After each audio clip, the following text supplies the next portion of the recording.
1898 1899 के आसपास एक डाकू था बहुत बड़ा, जो कई सारे अंग्रेजों का माल जाता था उसको लूट लेता था, गाँव पे अत्याचार करता था और बहुत ज़्यादा उसने लोगों की जो है मर्डर्स किए थे और कई सारी लूट मार की थी। उसका नाम था कान्हा भील।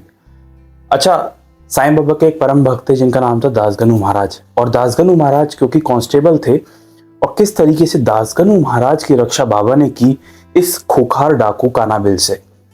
अच्छा, 1898-99 के आसपास बहुत ज़्यादा इसका आतंक जो है वो फैलने लग गया था, और अंग्रेजी सरकार जो थी वो बहुत सारे प्लान्स बनाती थी, पूरा एक तरह से जासूस लगाती थी, लेकिन फिर भी कान्हा भील को पकड़ना बहुत ज़्यादा मुश्किल हो पा रहा था। वो लूटपाट करता था अंग्रेजों से, लोगों से, और चला जाता था। अच्छा, उस समय क्योंकि पुलिस की नौकरी में थे दासगनू महाराज, कीर्तन वगैरह वो करते थे, लेकिन पूरी तरह से कीर्तन में वो आए नहीं थे, और बाबा उनके पीछे लगे रहते थे कि आप जो है पुलिस की नौकरी छोड़ो और ये सब अब ईश्वरी स्मरण, ईश्वरी ध्यान में आ जाओ। तो बाबा उनको फोर्स करते रहते थे, और जो दासगनू महाराज है उनका सपना था फौजदार बनने का, तो वो हमेशा इस चीज़ों में उलझे रहते थे कि नहीं, मैं तो फौजदार बन के रहूंगा। और बाबा से मिलने जब भी जाते थे, बाबा उन्हें कहते थे कि नहीं, तुम ये छोड़ो पुलिस की नौकरी, और वो कहते थे कि अब की बार छोड़ दूंगा। हुआ ये कि कान्हा भील को पकड़ने के लिए अंग्रेजों ने क्या किया, जो दासगनू महाराज हैं उनको, जो कांस्टेबल थे उस वक्त पुलिस डिपार्टमेंट में, उनको और 3 और लोगों को, इन 4 लोगों की टीम बनाई और जासूसों की तरह भेजा जंगलों में कि भाई तुम निगरानी रखो, ध्यान रखो कि वो कान्हा भील अगर का मूवमेंट होता है उसका, तो तुम हमें इसकी खबर देना। अच्छा, हुआ ये कि कान्हा भील के भी जासूस थे, उसको मालूम पड़ गया कि ऐसे 4 लोगों की टीम बनाई गई है। तो दासगनू महाराज जी तो नहीं थे उस वक्त, पर उसके अलावा जो 3 लोग कहीं जा रहे थे, तो उन 3 लोगों को कान्हा भील ने मार दिया एक के बाद एक करके। अच्छा, ये खबर जब फैल गई अखबारों में और दासगनू महाराज तक पहुंची, तो उनको डर भी लगने लगा, क्योंकि भाई उनके जो 3 साथी थे वो मारे गए। अच्छा, वो उन 3 साथियों के साथ नहीं थे, तो इस वजह से जो अंग्रेज सरकार है उन्होंने बहुत गुस्सा जताया कि तुम अपना काम ढंग से नहीं करते और तुम ध्यान नहीं दे रहे। तो इसलिए जो है दासगनू महाराज को कहा भी कि तुम्हें अपना काम ध्यान से करना चाहिए था, तुम इधर उधर चले जाते हो, और है ना, फोकस करना चाहिए था। तो ये कह के क्या है, उनको डांट लगाई अंग्रेज सरकार ने, उनके ऑफिसर्स जो थे। अच्छा, दासगनू महाराज एक राम टेम्पल में जाते थे वहां पे कीर्तन करने, और वहां के जो पाटिल थे, हेड थे, उसके घर पर कभी कभी कान्हा भील आ जाया करता था। अच्छा, कान्हा भील को जब वो कीर्तन करने जाते थे उस मंदिर में, तो वहां पे कान्हा भील उसी के आसपास था, और उन्हें मालूम पड़ा दासगनू महाराज के बारे में। उस पाटिल ने बता दिया, दासगनू महाराज एक ऐसे ऐसे कांस्टेबल हैं और वो यहाँ आए हुए हैं। और उस कान्हा भील को समझ में आ गया कि ये जो चौथा इंसान है ये मेरे पीछे लगा हुआ था। वो बंदूक वगैरह और जो भी हथियार लेके पहुंच गया दासगनू महाराज को मारने के लिए। दासगनू महाराज को जैसे ही पता पड़ा तो वो डरने लग गए। उन्होंने भगवान राम से प्रार्थना की, जो जिनके वो कीर्तन जी किया करते थे, साईं बाबा से प्रार्थना की मन ही मन कि मुझे बचा लीजिए, और इस बार बचा लीजिए, मैं ये नौकरी वगैरह सब छोड़ दूंगा। अच्छा, वो जब कान्हा भील आया तो वो उसने वार्निंग दी दासगनू महाराज को कि तुम यहाँ से अगर मेरे पीछे गए जासूसी करने तो अच्छा नहीं होगा। ये धमकी देके कान्हा भील जो खूंखार डाकू था वहां से चला गया।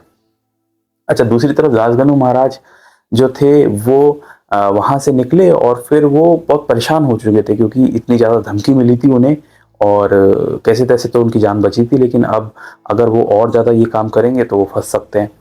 लेकिन उसी वक्त जो कुछ गांव के लोग थे उन्होंने बताया दासगनू जी को कि यहीं पे पास में एक एक जगह है, वहां पर कान्हा भील छुपा हुआ है। अगर आप अभी पुलिस वालों को भेज देंगे तो वो उस पूरे हील को, उस पूरे इलाके को घेर लेंगे, उस पहाड़ को घेर लेंगे, और फिर वो मारा जाएगा। दासगनू महाराज ने सोचा कि यही मौका है, उसको पकड़वा देता हूँ तो मेरी भी जान बच जाएगी। तो दासगनू जी ने खबर दे दी पुलिस में, और पुलिसमैन आ गए और उन्होंने उस हील को घेर लिया।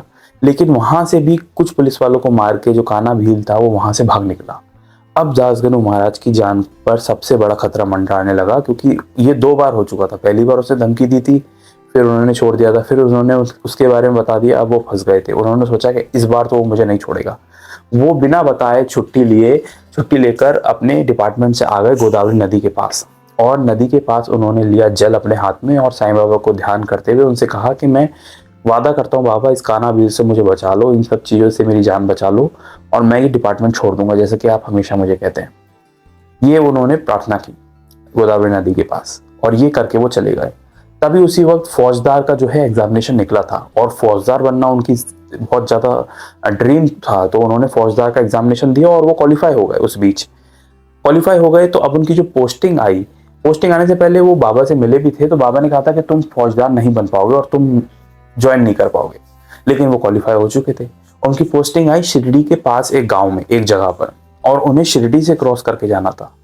अब वो मन ही मन सोचे कि एक तरफ तो मैंने जो ये मन में सोचा था कि मैं ये सब डिपार्टमेंट छोड़ दूंगा, फौजदार का भी सपना छोड़ दूंगा, ये कांस्टेबल भी छोड़ दूंगा अगर बाबा मुझे इस डाकू से बचा ले तो, और अब मेरी पोस्टिंग वही है। तो उन्होंने सोचा कि मैं शिरडी नहीं जाऊंगा और मैं सीधे उस गांव पे चला जाऊंगा। और वो मेन रोड से जाने लगे जब, तो बीच में जब शिरडी गांव आया तो वो अंदर ना मुड़ के उन्होंने सोचा मैं सीधे चला जाता हूँ अगले गांव की तरफ जहाँ मेरी पोस्टिंग है। अच्छा, वो शिरडी के मोड़ तक पहुंचे थी तो उन्हें बाबा वहां खड़े मिले और लेडी बाग के पास से वो गुजर रहे थे मेन रोड से। तो बाबा ने उन्हें देख लिया और वो घोड़े पे से नीचे उतरे और बाबा को उन्होंने प्रणाम किया। और बाबा ने उनसे कहा कि गनु, द्वारका माई आओ, तुमसे कुछ बात करनी है। अब दास गनु महाराज जी थे, वो डर गए। अब वो गए द्वारका माई और बाबा से उन्होंने बात की। तो बाबा ने उनसे कहा कि तुम समझोगे नहीं क्या मैं तुमसे जो कहता हूँ, और तुम कहाँ जा रहे थे?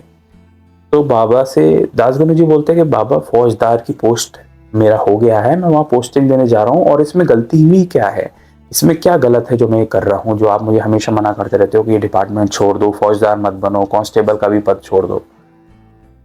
तो बाबा बोलते हैं कि गोदावरी के तट पर हाथ में जल लेकर किसने प्रार्थना की थी कि मुझे इस बार बचा लो डाकू से और इन सब चीज़ों से जिसने मुझे धमकी दी है, और फिर मैं ये डिपार्टमेंट छोड़ दूंगा।